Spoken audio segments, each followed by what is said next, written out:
Good morning साथियों। आप सभी का बहुत बहुत स्वागत है आपके अपने यूट्यूब चैनल यम टू अवधि पर। साथियों, आप सभी के लिए एक बहुत ही इम्पॉर्टेंट इन्फॉर्मेशन है कि यूपी ट्रिपल एससी आयोग ने दिसंबर से अपनी पिछली भर्तियों के परीक्षाओं के शेड्यूल जारी कर दिए हैं।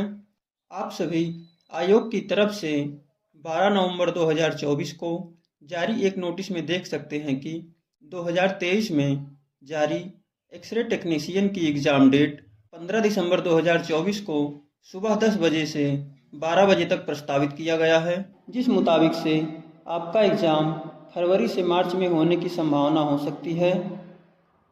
साथियों, इसलिए आप सभी के पढ़ने की सुविधा के लिए UP triple SC homeopathy pharmacist का 2024 के सिलेबस के अकॉर्डिंग फार्मेसी के सभी क्लास की प्लेलिस्ट बना दी गई है। आप सभी बने हुए प्लेलिस्ट से सीधे सिलेबस के अकॉर्डिंग फार्मेसी की क्लास देख सकते हैं। साथियों, आज हम आप सभी के लिए एक नया टॉपिक लेकर आए हुए हैं। इस टॉपिक का नाम है एक्सट्रैक्शन अर्थात निष्कर्षण। साथियों, यह टॉपिक आपके फार्मेसी सब्जेक्ट में 14 नंबर का टॉपिक है, जो कि बहुत ही इम्पोर्टेंट टॉपिक है।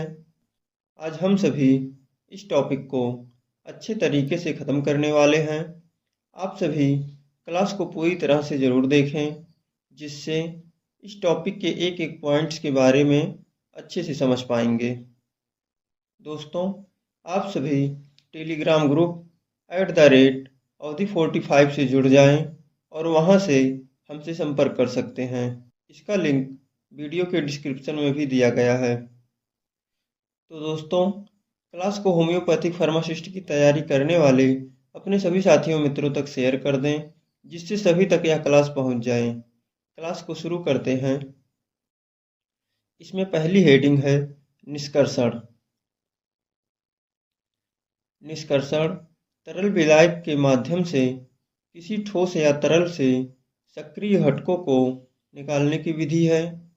चयनात्मक विलायकों का उपयोग करके पौधों या जानवरों के ऊतकों के औषधीय रूप से सक्रिय भागों को निष्क्रिय या अक्रिय घटकों से अलग करना। इसमें अगली हेडिंग है निष्कर्षण प्रक्रिया के निम्नलिखित चरण हैं। जैसे पहला है विलायक ठोस मैट्रिक्स में प्रवेश करता है। दूसरा है विलेय विलायकों में घुल जाता है। तीसरा है विलेय ठोस मैट्रिक्स से बाहर फैल जाता है। और चौथा है निकाले गए विलेय को एकत्र किया जाता है। साथियों, इसमें कुछ इम्पोर्टेंट वर्ड्स को जान लेते हैं जो कि एक्सट्रैक्शन प्रोसेस में उपयोग किए जाते हैं। जैसे मेंस्ट्रम।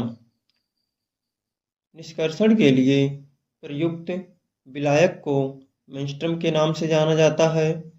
दूसरा है मर्क। मर्क निष्कर्षण के बाद बचे निष्क्रिय अघुलनशील पदार्थ को संदर्भित करता है। तीसरा है गैलेनिकल। गैलेनिकल एक ऐसी दवा का वर्णन करता है जो किसी पौधे से एक या अधिक सक्रिय घटकों को निकालकर तैयार की जाती है। साथियों, इसमें अगली हेडिंग है निष्कर्षण प्रक्रियाओं में प्रयुक्त विलायक या मेंस्ट्रम। जैसे पानी, एल्कोहल, क्लोरोफार्म, ईथर, आयनिक द्रव या हरा विलायक। साथियों, अब इसे बारी बारी से पढ़ते हैं। इसमें पहली हेडिंग है पानी। इसके अंतर्गत पहला पॉइंट है यह एक ध्रुवीय विलायक के रूप में कार्य करता है और ध्रुवीय यौगिकों के व्यापक स्पेक्ट्रम को निकालने में इसका उपयोग होता है। दूसरा पॉइंट है प्रोटीन, रंग पदार्थ, गोंद, ग्लाइकोसाइड, शर्करा, एल्कलॉइड लवण, एंजाइम तथा अनेक कार्बनिक अम्ल और लवण के लिए विलायक है। तीसरा पॉइंट है मोम, वसा, वसा तेल और अधिकांश एल्कलॉइल हैलाइड जल में अघुलनशील होते हैं। इसमें दूसरी हेडिंग है एल्कोहल। इसमें पहला पॉइंट है, यह ध्रुवीय भी है और पानी के साथ मिल सकता है।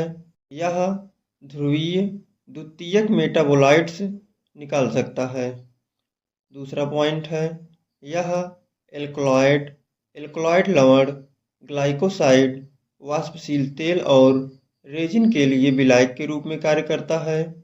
तीसरा पॉइंट है, यह एल्ब्यूमिनस पदार्थ गोंद, मोम, वसा, स्थिर तेल और चीनी को नहीं घोलता है।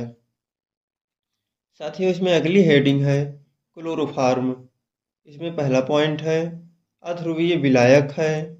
दूसरा पॉइंट है, टर्पेनॉइड्स, फ्लेविनॉइड्स, वसा और तेल जैसे यौगिकों के निष्कर्षण में उपयोगी है। तीसरा पॉइंट है, यह रंगहीन, मीठी गंध और एल्कोहल में घुलनशील है। चौथा पॉइंट है, यह शरीर में अवशोषित और चयापचयित भी होता है। साथियों, इसमें अगली हेडिंग है ईथर। इसमें पहला पॉइंट है, अध्रुवीय विलायक है। दूसरा पॉइंट है, एल्कलॉइड, टर्पेनॉइड्स, कैमोरीन और फैटी एसिड जैसे यौगिकों की परस्पर क्रिया में उपयोगी होता है। इसमें लास्ट हेडिंग है आयनिक द्रव या हरा विलायक। यह अत्यधिक ध्रुवीय और अत्यंत ताप स्थिर है। दूसरा पॉइंट है, यह जल एवं अन्य विलायकों के साथ मिश्रणीय है। साथियों, अब आगे निष्कर्षण के प्रकार के बारे में जान लेते हैं। निष्कर्षण 3 प्रकार का होता है, जैसे liquid liquid extraction, solid phase extraction और सॉलिड लिक्विड एक्सट्रैक्शन। निष्कर्षण एक प्रक्रिया है जिसका उपयोग कार्बनिक रासायनिक यौगिक को एक या अधिक शुद्ध यौगिकों में अलग करने के लिए किया जाता है और यह मेंस्ट्रम के रूप में जाने जाने वाले रासायनिक विलायक का उपयोग करके किया जाता है। साथियों, एक्सट्रैक्शन के टाइप्स में पहली हेडिंग है तरल तरल निष्कर्षण अर्थात विलायक निष्कर्षण। इसमें पहला पॉइंट है, इसमें द्रव मिश्रण के घटकों को उपयुक्त अघुलनशील विलायक के संपर्क में लाकर पृथक किया जाता है, जो प्राथमिक रूप से एक या अधिक घटकों को घोल देता है। दूसरा पॉइंट है, तरल मिश्रण से घटकों का पृथक्करण इस बात पर निर्भर करता है कि घटक दो गैर मिश्रित तरल पदार्थों के बीच किस प्रकार वितरित होते हैं। तीसरा पॉइंट है, इस निष्कर्षण में फीड घोल चरण 1 है और निष्कर्षण के लिए प्रयुक्त विलायक चरण 2 है। चौथा पॉइंट है, फीड और विलायक दोनों एक समरूप मिश्रण बनाते हैं जिसे एक दूसरे के साथ संपर्क कराकर अलग किया जाता है ताकि दो तरल पदार्थों में से एक को प्राथमिकता से अलग किया जा सके। इसमें लास्ट पॉइंट है, इस प्रकार के निष्कर्षण का सबसे अधिक उपयोग पौधों से सक्रिय और सुगंधित यौगिकों को अलग करने के लिए किया जाता है। साथियों, इसमें दूसरी हेडिंग है ठोस चरण निष्कर्षण सॉलिड फेस एक्सट्रैक्शन। इसमें पहला पॉइंट है, ठोस चरण निष्कर्षण का उपयोग जलीय विलयनों से घटकों के पृथक्करण, संवर्धन और शुद्धिकरण के लिए किया जाता है, जो उनके भौतिक और रासायनिक गुणों पर निर्भर करता है। इसमें दूसरा पॉइंट है, इसमें जलीय नमूनों को ठोस चरण या सॉर्बेंट के साथ संपर्क में लाना शामिल है, जहां विचाराधीन घटक को निछालन से पहले ठोस चरण की सतह पर सोख लिया जाता है। तीसरा पॉइंट है, इस प्रकार के निष्कर्षण का उपयोग विश्लेषणात्मक प्रयोगशाला में व्यापक रूप से किया जाता है। साथियों, इसमें तीसरी हेडिंग है ठोस तरल निष्कर्षण अर्थात निछालन। इसमें पहला पॉइंट है, ठोस तरल निष्कर्षण को निछालन भी कहा जाता है। दूसरा पॉइंट है, ठोस तरल निष्कर्षण ठोस पदार्थों के मिश्रण से विशिष्ट भागों को निकालने की प्रक्रिया है, जिसमें ठोस पदार्थ को तरल विलायक के संपर्क में लाया जाता है। विलायक इन विशिष्ट भागों को घोल देता है। तीसरा पॉइंट है, निछालन का उपयोग किसी सक्रिय घटक का सांद्रित घोल बनाने या उसके साथ मिश्रित घुलनशील पदार्थ से अघुलनशील पदार्थ को अलग करने के लिए किया जाता है।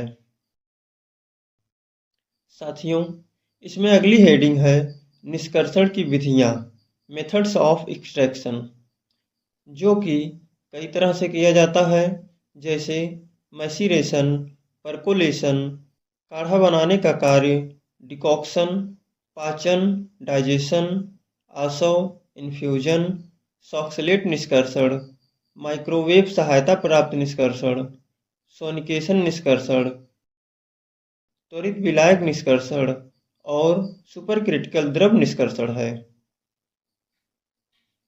अब इन्हें बारी बारी से पढ़ते हैं। इसमें पहली हेडिंग है मैसीरेशन।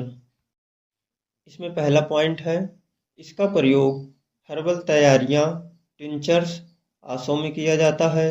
दूसरा पॉइंट है, मैसीरेशन एक ऐसी प्रक्रिया है जिसमें पौधों की सामग्री को एक सीलबंद कंटेनर में एक विशिष्ट विलायक, आमतौर पर पाउडर या मोटे रूप में के साथ भिगोया जाता है। तीसरा पॉइंट है, सेटअप को कमरे के तापमान +25 डिग्री सेल्सियस पर कम से कम 72 घंटे तक हिलाते हुए छोड़ दिया जाता है।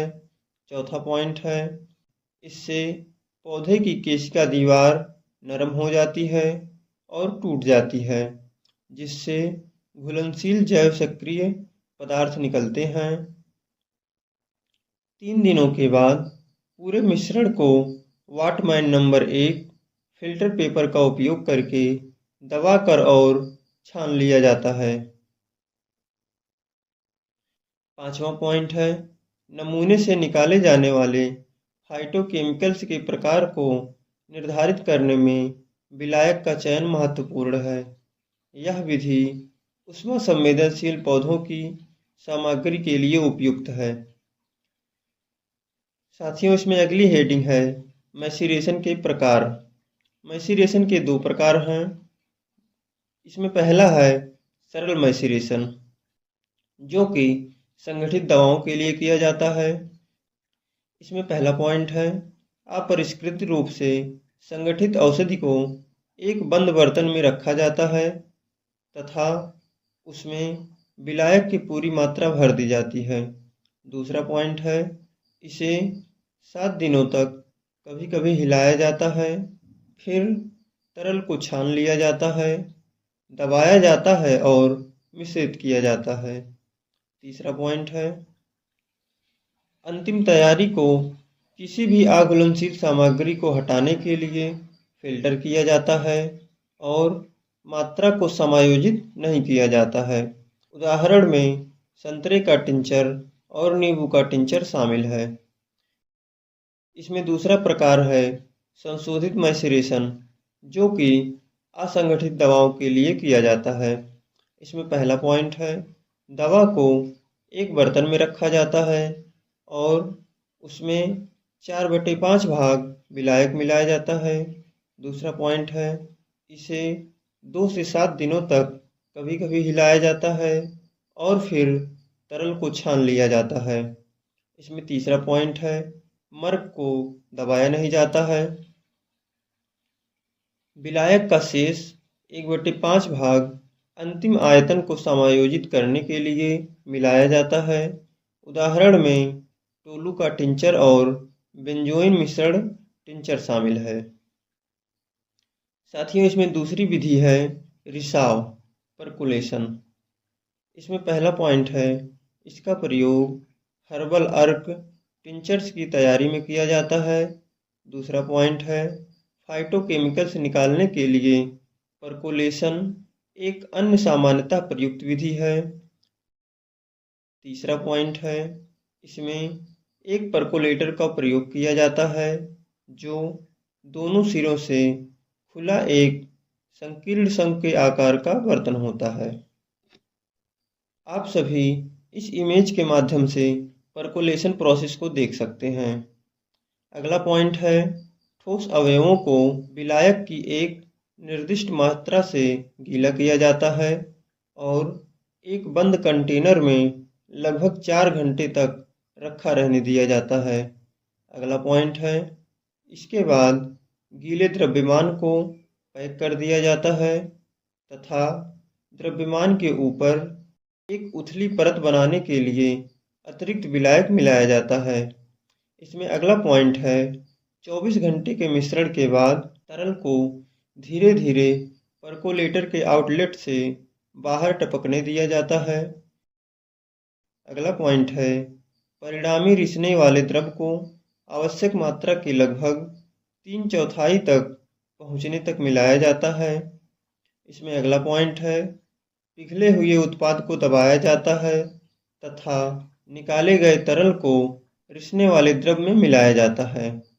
इसमें लास्ट पॉइंट है, वांछित मात्रा प्राप्त करने के लिए उचित रूप से तैयार विलायक मिलाया जाता है तथा अतिरिक्त तरल को छानकर निकाल दिया जाता है।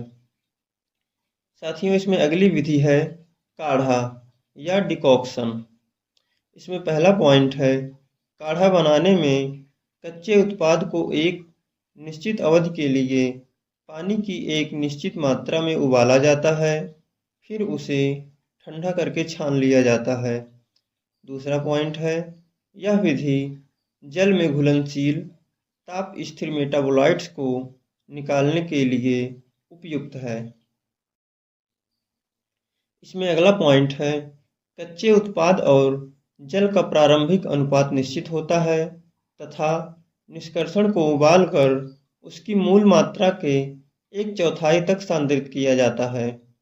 अगला पॉइंट है, काढ़ा विशेष रूप से जड़ों और छालों जैसे कठोर पौधों के भागों से यौगिक निकालने के लिए उपयोगी होता है तथा इससे मिश्रण और अर्क की तुलना में अधिक तेल में घुलनशील फाइटोकेमिकल्स प्राप्त होते हैं। साथियों, इसमें अगली हेडिंग है पाचन डाइजेशन। इसमें पहला पॉइंट है, पाचन एक संपीड़न विधि है जिसमें निष्कर्षण के दौरान हल्की गर्मी का प्रयोग किया जाता है। दूसरा पॉइंट है, इसका उपयोग तब किया जाता है जब मशीन की कार्यकुशलता बढ़ाने के लिए तापमान को थोड़ा बढ़ाने की आवश्यकता होती है। अगला पॉइंट है मेंस्ट्रम। इसमें अगला पॉइंट है, इस प्रक्रिया में दवा को एक विशेष दबाव पर गर्म करके निकाला जाता है ताकि प्रवेश क्षमता बढ़ाई जा सके। अगला पॉइंट है, मेंस्ट्रम की शक्ति जिससे दवा का पूर्ण निष्कर्षण हो सके। अगला पॉइंट है, प्रयुक्त उपकरण को डाइजेस्टर के नाम से जाना जाता है जो धातु से बना एक बर्तन है। अगला पॉइंट है, पूरी दवा को ढके हुए डाइजेस्टर में रखा जाता है और नट की मदद से बोल्ट से बंद कर दिया जाता है। इसमें लास्ट पॉइंट है, दवा को तापमान और दबाव की निर्दिष्ट स्थितियों के तहत एक बर्तन में गर्म किया जाता है जिसे डाइजेस्टर कहा जाता है। साथियों, इसमें अगली विधि है आसो इन्फ्यूजन। इसमें पहला पॉइंट है, आसों को कच्ची दवा को ठंडे या उबलते हुए पानी में कुछ समय के लिए भिगोकर तैयार किया जाता है। इसमें दूसरा पॉइंट है प्रक्रिया। दवा को बर्तन के नीचे रखा जाता है, फिर पानी या गर्म पानी मिलाया जाता है और 3 से 4 बार हिलाया जाता है। इसे 15 मिनट तक रखा जाता है। मर्ग को दबाए बिना तरल को छान लिया जाता है। तीसरा पॉइंट है, फफूंद और जीवाणुओं के कारण होने वाले नुकसान से बचने के लिए ताजे अर्क को तैयार करने के 12 घंटे के भीतर उपयोग कर लेना चाहिए। चौथा पॉइंट है सांद्रित आसव। इसे डबल ट्रिपल मैसीरेशन प्रक्रिया द्वारा तैयार किया जाता है और यह ताजे आसव से 8 गुना अधिक शक्तिशाली होता है। विलायक के रूप में इस्तेमाल किया जाने वाला एल्कोहल, इसलिए इसे लंबे समय तक संग्रहित किया जा सकता है। उदाहरण के तौर पर क्वासिया का आसव और सांद्र चिराता का आसव। साथियों, इसमें अगली हेडिंग है सॉक्सलेट निष्कर्षण, जिसे गर्म सतत निष्कर्षण भी कहा जाता है। इसमें पहला पॉइंट है इसका प्रयोग लिपिड, आवश्यक तेल और एल्कलॉइड्स निकालने में किया जाता है। दूसरा पॉइंट है सॉक्सलेट निष्कर्षण, जिसे हॉट कॉन्टिन्यूअस एक्सट्रैक्शन के नाम से भी जाना जाता है। यह एक स्वचालित विधि है जो रिफ्लेक्स और साइफनिंग के सिद्धांत का उपयोग करके ताज़ा विलायक के साथ जड़ी बूटियों को लगातार निकालती है। तीसरा पॉइंट है सिद्धांत। सॉक्सलेट ताज़ा विलायक के साथ जड़ी बूटी को लगातार निकालने के लिए रिफ्लेक्स और साइफनिंग के सिद्धांत का उपयोग करता है। इसमें अगला पॉइंट है सॉक्सलेट निष्कर्षण विधि तब उपयुक्त होता है जब मेस्टम का कोशिकीय ऊतकों में प्रवेश कम हो जाता है तथा सक्रिय घटकों को विलायक के साथ आसानी से नहीं निकाला जा सकता।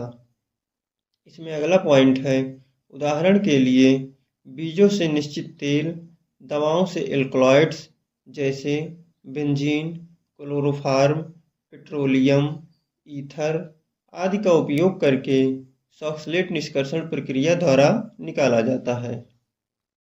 साथियों, इसमें नोट्स में जान लेते हैं कि सॉक्सलेट निष्कर्षण में उच्च तापमान और लंबे निष्कर्षण समय से थर्मल गिरावट की संभावनाएं बढ़ जाएंगी।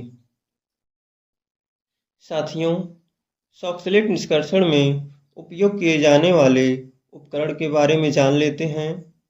यहाँ पर सॉक्सलेट निष्कर्षण विधि का उपकरण दिखाया गया है, जैसे उबलते विलायक युक्त फ्लास्क जो कि गोल तल में होता है। दूसरा है सॉक्सलेट एक्सट्रैक्टर, एक ऐसा उपकरण है जिसका उपयोग दवाओं को निकालने के लिए किया जाता है। इस एक्सट्रैक्टर में हम निकाली जाने वाली दवा को पैक करते हैं। एक्सट्रैक्टर में एक साइड ट्यूब होती है जो फ्लास्क से कंडेंसर तक विलायक वाष्प ले जाती है। इसके अतिरिक्त एक साइफन ट्यूब होती है जो सॉक्सलेट एक्सट्रैक्टर से अर्क को वापस फ्लास्क में स्थानांतरित करती है। इसमें अगला पॉइंट है एक संघनित्र, जिसमें विलायक के वाष्प को पुनः विलायक में संघनित किया जाता है। साथियों, इसमें अगली हेडिंग है प्रक्रिया। इसमें पहला पॉइंट है बारीक पिसी हुई कच्ची दवा को सॉक्सलेट एक्सट्रैक्टर में फिल्टर पेपर से बने छिद्रयुक्त थैले थिम्बल में पैक किया जाता है। दूसरा पॉइंट है विलायक को फ्लास्क में डालकर उबाला जाता है। तीसरा पॉइंट है जब फ्लास्क को गर्म करके विलायक को उबाला जाता है तो यह वाष्प में परिवर्तित हो जाता है। ये वाष्प साइड ट्यूब के माध्यम से कंडेंसर में प्रवेश करते हैं और गर्म तरल में संघनित हो जाते हैं जो दवा के स्तंभ पर गिरता है।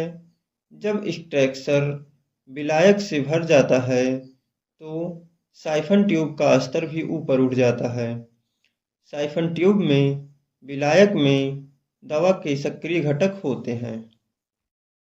इसमें अगला पॉइंट है साइफन ऊपर जाता है और फ्लास्क में चला जाता है, जिससे निष्कर्षण का शरीर खाली हो जाता है। इसमें अगला पॉइंट है एक्सट्रैक्टर लगातार अपने शरीर को भरता और खाली करता रहता है। फ्लास्क में दवा का सक्रिय हिस्सा रहता है जबकि विलायक बार बार वाष्पित होता रहता है। वे एक्सट्रैक्टर में भरने और खाली करने की प्रक्रिया को तब तक दोहराते हैं जब तक कि पूरी दवा खत्म नहीं हो जाती। इसमें अगला पॉइंट है, आमतौर पर वे दवा का पूरा उपयोग करने के लिए इस प्रक्रिया को लगभग 15 बार दोहराते हैं। साथियों, इस चैप्टर में अगली हेडिंग है निष्कर्षण के अनुप्रयोग, एप्लीकेशन ऑफ एक्सट्रैक्शन। इसमें पहला पॉइंट है, निष्कर्षण प्रक्रिया का उपयोग एंटीबायोटिक्स के पृथक्करण और प्रोटीन पुनर्प्राप्ति में किया जाता है। दूसरा पॉइंट है, इसका उपयोग जलीय विलयनों से फास्फोरिक एसिड, बोरिक एसिड और सोडियम हाइड्रॉक्साइड जैसे उच्च क्वथनांक वाले घटकों को पुनः प्राप्त करने के लिए किया जाता है। अगला पॉइंट है, इसका उपयोग पौधों के भागों से चिकित्सीय रूप से सक्रिय घटकों को प्राप्त करने और निष्क्रिय पदार्थों को हटाने के लिए किया जाता है। अगला पॉइंट है, इसका उपयोग पशु स्रोतों से रेनिन एंजाइम और इंसुलिन हार्मोन को अलग करने के लिए किया जाता है। इसमें अगला पॉइंट है, जिलेटिन का उत्पादन त्वचा और हड्डी के कोलेजन को चूने या पतला एसिड के साथ उपचार द्वारा परिवर्तित करके किया जाता है और फिर गर्म पानी से निकाला जाता है। इसमें लास्ट पॉइंट है, इसका उपयोग बीजों से अस्थायी तेल निकालने में किया जाता है। साथियों, आपके निष्कर्षण चैप्टर में इतना ही है। आप सभी को आज की क्लास कैसी लगी कमेंट में ज़रूर बताएं। साथियों, जिन साथियों ने अभी तक चैनल को सब्सक्राइब नहीं किया है, सब्सक्राइब कर लें, जिससे आने वाली सभी क्लासेज आप सभी तक पहुंचती रहें। धन्यवाद दोस्तों।